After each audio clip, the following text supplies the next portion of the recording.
I'm Ellis Martin, and this is Money Talk Radio. Join me now for a conversation with Terry Lynch, CEO of Polymetallic, which trades on the TSX Venture exchange under the symbol PNPN, and in the U.S. on the OTC as PNPNF. Polymetallic is a Canadian junior exploration company focusing on developing the high-grade Nisk Project. The Nisk Project is Polymetallic's flagship project located near Namaska, Quebec, Canada. It represents a significant discovery of high-grade battery metals and critical minerals in one of the safest and most supportive mining jurisdictions in the world. Nisk has the potential to be a polymetallic supergiant like Russia's Norilsk, with high grades of copper, nickel, platinum, palladium, cobalt, gold, and silver. The benefits of the project being located in Quebec province are generous tax credits that cover 50% of exploration costs, a Hydro-Quebec substation across the road supplying low-carbon, inexpensive hydropower, and again, a stable political environment with strong government and First Nation partners. The project is located beside a major highway and nearby town. Furthermore, there is shallow mineral depth. Terry, tell us how you've been able to establish a fantastic relationship with sovereign wealth emanating out of Saudi Arabia. It's going to be a serious partnership. Choose your partners very carefully in that anywhere, but certainly over there. We're moving forward with our business plans over there. The way it goes with Saudi, just so you understand, is that it's great raw geology, like really it'd be analogous to going to the Abitibi in 1940. Modern technology, you get to go to the Abitibi and it's wide open. Pretty exciting stuff, but you still have to do the work, right? Got to get the data together, and the initial data collection probably takes about 9 months, 12 months, something like that. Like you got to do airborne, do some ground, then you do some sampling, and you got to build a geological concept. And then at that point, you're probably ready to drill. So the first 9 to 12 months is what I would call long lead item exploration data gathering. So from a perspective, our view was obviously 99% of our effort is on Nisk, and well, it should be, that's the cornerstone. And this is just a seedling. It'll take a while for it to grow into something big. Our view was you couldn't really pass up the geology and the ability to meet these 5 family offices, which you would otherwise never meet in the history of time. And now ultimately you get to meet these guys, and eventually will, like you said, people will do business with people they know and trust. And eventually our business model down there, we've explained this to all of our potential partners, is that we're going to get half a dozen of these tenements, and then we're going to explore them in the proper first pass way, which is probably like about $4 million a shot to do what I would call a 80% pass. So you'd know that 80% of the time, you know, if there's something worth going forward on, 20% of the time, you could be still fooled. You're always trying to go with the odds. So you'd have a pretty good feel. Of that 4 million, 2 million would come back to you from the Saudis, and then the 2 million would come from the joint venture. So that's what we're basically doing. And then our plan is to get a production asset in the region, whether it be in Saudi or in Africa, Asia, because you can't list on the Saudi exchange unless you have revenue. So we would package a revenue asset with these exploration assets and go public in a couple of years under Polymetallic Arabia in the Saudi exchange, how we get our capital back ultimately and have appreciation. And we think there's companies there trading for $1.5 billion. Like that wouldn't be worth 10% of that here. That's the recipe, I think, for success down there. Terry, it's been a rough couple of years for, I would say, 90% of the juniors in the mining space to raise money. Nearly impossible. And you and I were on a panel in New York not too long ago where we discussed how difficult it was to raise money, and companies had to reach out to sovereign wealth, had to reach out to sovereign funds, had to reach out to APAC, to Asia, to Australia for money to save the sector, at least in North America. That's what you've done. Explain the road to today. How did you get there? What measures did you take to build that bridge? I guess for us, what we did was we went out to thought leaders in various sectors that had their own, what we would call high net worth firms, where they would have contacts or people that were ultra high net worth, either personal or family office type people that they had done business with, that had a trusted relationship. Because getting to these guys through any other way is very tough. And the only people that were investing in mining deals, pretty much because the funds had dried up, were the ultra high net worth individuals and family offices. So we had to come up with a plan to get to them in some sort of productive way. So through a network of, obviously, I've been in the business for years. So we've met people over the years that we knew had influence in specific areas. One might be in Quebec City, another one might be in Vancouver, another one might be in New York, another one might be in London, another one might be in Switzerland, another one might be in Australia. So obviously, and there's not like a influencer, ultra high net worth contact list. Unfortunately, that doesn't exist. And it's not like the guys that I got, it's not like I'm posting online saying, hey, go talk to these guys. It's a tried and proven thing that you learn through networking over the years, and you realize who are the good guys, who are the bad guys, who are the guys that can actually, and you test. And so that's what we did. And that's how we got into people. And we eventually met really great people that way. Ultimately, all the 15 billionaires that are in the deal were met that way. They would start with a very small investment, usually after they'd met with me and saw that I wasn't a raving lunatic and we had some sort of serious sort of exploration opportunity. And then we just started executing, right? And at the end of the day, it's all about execution in every bit. You got to get a shot and then you need to execute with your shot. The hard part in mining is that mining requires multiple shots on gold because even the greatest geologists and geophysicists in the world, they're only right a fraction of the time. So you need to have a plethora of shots over a statistical opportunity to actually to have a fighting chance to deliver the goods. But that's a perfect world. We don't live in a perfect world. So in our case, we bought an existing deposit, the Nisk main, and it was obviously a nickel deposit initially. And then looking for more nickel, we stepped out 5.5 kilometers away in but comedic fashion because we were drilling 400-meter holes and I only had a 200-meter left in my drill budget. And at the time when we were financing, I would put up $500,000 personally. My friends would put up $500,000 through my contacts. And then we would get 2 for 1 from that from the Quebec government and the federal government. Every dollar I would put in, we'd get 4. The guy said, hey, Terry, you want to drill another hole here at Nisk Main? You need to put more money in. I'm like, I'll put more money in, but I don't want to put in 1 for 1. I want to keep the multiple working because we always want to have more cash to work with. So I said, what do we have for 200 meters that would be productive? And they said, we got this target 5.5 kilometers away. It looks very similar to Nisk Main. That's probably another string of pearls, probably another nickel sulfide. We should drill it. I'm saying, great, let's drill it. And so that's why we stepped out that 5.5 kilometers and drilled it. And boom, that became the lion zone. Obviously, the top 5 holes, the average length of 21 meters and over 8% copper equivalent. And that's at 80% recovers. And that was at 950 PGEs. It's probably north of 10 right now because of the rise in the PGE. So we got lucky, so that was a lucky break. And then with the luck, we've been able to raise enough capital to actually go at it in a much more systematic and scientific way. And that's what we're doing now. So we still want to be lucky. Can't beat luck. But at the end, you always run out of luck. But if you have a good process, you can eventually work your way through it. And we've got a really great process now. And I think we're going to have great success. And you certainly landed there in Quebec. And of course, the cooperation with the Quebec government is unique in Canada, if not unique in the world. Now, you mentioned that the Jebel Badan project is in an area that, in your eyes, is very comparable to the Abitibi in Quebec in the 1940s. And you're a pioneer in that area now, especially with regard to Canadian-based North American company. What does that mean?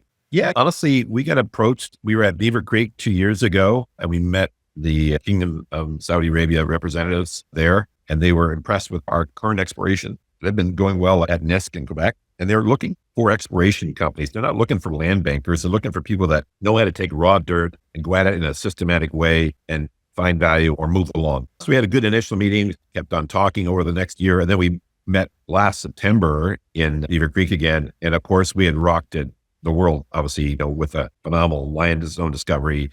Friedland came in and McEwen came in and Gina Reinhardt came in. So we had all these obviously super impressive mining experts back us multiple times. So they were like, obviously even more stoked when they saw it. They said, listen, you really got to come down. They convinced me that the geology was phenomenal. I'm not a geologist, so I just checked with my geological team and other geological teams, and everyone said, yeah, this is the real deal. This is like going to Abitibi in the 1940s. It's largely underexplored or unexplored. The Saudis are throwing a lot of capital at putting together broad-based data systems that can be helpful to every explorer. Plus, they have pretty phenomenal payback systems. So on each concession you get down there, you can spend whatever you want, but they'll give you at least $2 million on a 50% type of spend to get that back. We were of the view that a good explorer using, I would call, tried and proven methods of exploration would spend probably like $4 million or so US on a 150 square hectare property to get a good first blush of data, including some drilling, that would probably put you in a position to know that 80% of the time you could say, hey, we got something, we want to keep exploring, or it's a pass. And then of that 4 million, Luckily, about 1.5 to 2 of that is coming back from the government. So your at-risk money was like 2 or so. So then our view, one of the other things that the kingdom did for us very graciously is they said, look, if you come down and win one of these projects, it's an open bidding process, very transparent, very fair. I think in the one we were in, there were 6 potential land packages. We only bid on the one. We looked at all 6 and we just felt that for what we were looking for, this one was the biggest and what we felt had the best metrics from what we could see. And we bid on it and we were lucky enough we won it. So they said, if you win, then we'll introduce you to the top 5 family offices in the kingdom. And they did. And these guys ranged from they're running 50 billion to over 110 billion in assets under management. And these guys were in just about everything. I remember one of the families said, we're in everything but mining and biotech. So I said, I happen to know both, but a lot about both of those. But I said, we're here to talk about mining today. But I said, it was interesting. You're having this conversation. Obviously, these are super successful business people that have been in business in Saudi for generations. And they're used to cash flow business, right? Because real estate's a cash flow business in the medium term. Cable's a cash flow business in the medium term. All these infrastructure businesses that they're into are like that. But mining is more like a venture capital business, right? There's no guarantee of cash flow until you actually have a project. And then, of course, you can guarantee the cash flow. Now, one of the neat hooks about the Saudi system and the kingdom, what they've done there is they've said, look, you get a feasibility study done on a project in Saudi, we'll give you 75% of the financing at 1%. Wow. So you think about it, like you got a partner, you're in there yourself. So now you got to come up with at the most maybe 12.5%. And now you're going to have a mine. That's pretty hard to turn down, Ellis. So we looked at it and say, hey, we're busy as hell with Nisk and our focus is 99% on Nisk, but we see Saudi opportunity could be in our mind as big as Nisk ultimately for the company. It's like a seedling. You got to plant the seedling. You got to fertilize it. You got to let it grow. It's going to take us probably 9 months to 12 months of groundwork where we're basically using external contractors. So not tying up our critical thought leaders that are working on this right now initially, but gathering data on the seismic, gathering data on the geophysics, gathering data on the gravity and soils and geology. That's all readily accessible. And sometimes with people we know like Fleet Space, who we work quite a bit with at Nisk and in Chile, who are very expert at working in desert environments. So we're able to leverage our connections with them and with other thought leaders in the space to put together what I would call a startup package on each of these packages that gets us going along the pathway to success there without tying up a huge amount of our technical team, because obviously we want our focus is on Nisk. But I think we can advance Saudi forward in this fashion very expeditiously over the next 9 to 12 months. And then at the same time, we're continuing our conversations that we believe ultimately we'll do a joint venture. We formed this corporation called Polymetallic Arabia, and it's basically 100% owned by us at the moment. It's duly formed and capitalized in Saudi. And basically our objective is to ultimately get like half a dozen of these Jabal Badawin type projects. And then we'll ultimately want to find a production opportunity in the region, either in Saudi or most likely in Africa or Asia. And the reason why is this, is that ultimately the goal for Polymetallic Arabia will be to list on the Saudi stock market. And the Saudi stock market is quite healthy. Obviously a lot of pent up capital there. Companies that would maybe trade for 150 million over a year are trading for $1.5 billion over there. Okay. Literally. So it's like, there's just not a lot of opportunities. So we see it as, hey, it would be a great way to get capitalized. And really our vision is to create a Saudi dominant company with half of our work on exploration projects and developing stuff in Saudi, and then half in the region. One of the things the Saudis bring, or a Saudi-based company would bring, is we could go into areas in Africa with that leadership group that we're putting together down there that you wouldn't be able to go to comfortably as a Canadian or American firm. Nobody's going to mess with the Saudis. They've been so good to people. They have so much capital to work with. So if you come in as a Saudi company as opposed to Canadian or American company, there's going to be, so I've been saying this to our partners, and it's important. That's why we haven't rushed into any partnership deal. We want our partners to get, hey, look, yeah, we're going to build a Saudi company that's going to focus a ton of our energy on developing the Saudi opportunities. But Saudi businesses should not only dominate in Saudi, but we should dominate the region. And that's our vision. And we're working towards cultivating that with our prospective joint venture partners. And you're really a first mover in the region, aren't you, as far as a North American company? One of our biggest shareholders, Robert Friedland, is probably the first guy. So he's done some legendary deals down there. He's just the greatest deal maker in the world, right? His deal with the KSA is phenomenal, and he's positioning Ivanhoe Electric in a big way down there. I would say he'd be first. Another of our legends, Rob McEwen, is definitely there looking at stuff. And I know there's some movement there. I think some of the thought leaders in the space get it and they're looking at it. We were lucky. We got there probably as a junior, Canadian junior. I think maybe we're the first, but there might be some other guys. I don't know. But we certainly were the first to want to win it in the bid, I think.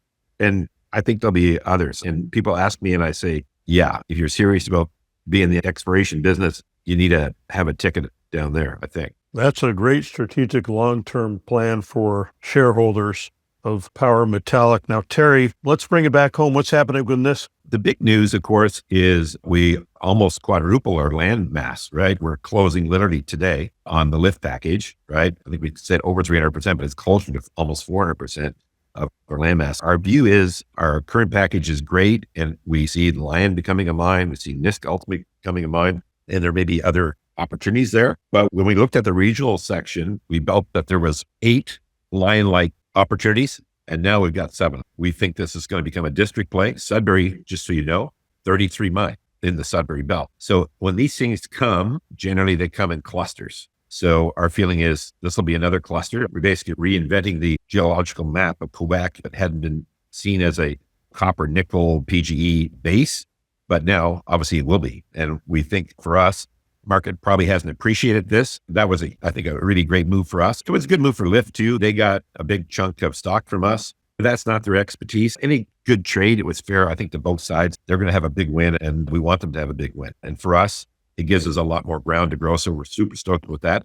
And then obviously we had the cash to explore it properly. We raised the $50 million. So we're in the midst of the 100,000 meter drill program between now and the end of 26. Drilled 6,000 meters already this summer. That's trickling into the assay labs. We'll start to report assays back on that sort of mid-August to late August. And then we'll probably get 25,000 meters done by September 15th when we have Moose Break. And then October 15th, we'll ramp up from 4 rigs to 6, and we'll bang out another 25,000 between there and Christmas, and we'll keep on running here. It's exciting times. And then the other thing that we've been saying to people is that we've been looking pretty hard, and believe we'll have some very positive news in that shortly about moving to America in a big way, to possibly the New York Stock Exchange. I think that'll be a really positive move for us, and something that will give us much better reach into the average investor and even for the funds, and just more credibility and better trading globally. So we're definitely looking at that and working toward that in the fall. Terry, that's great news all the way around. I wish you good luck and congratulations for all that you've achieved up until today. Thanks so much for joining me on the program. I guess we're going to have a chat in about 2 weeks or so. We will. Look forward to Ellis. I've been speaking with Terry Lynch of Power Metallic, which trades on the TSX Venture exchange under the symbol PNPN, and in the US on the OTC as PNPNF. Get the complete story by going to powermetallic.com. Subscribe to Money Talk Radio and the Ellis Martin Report. It's free. Go to ellismartin.com.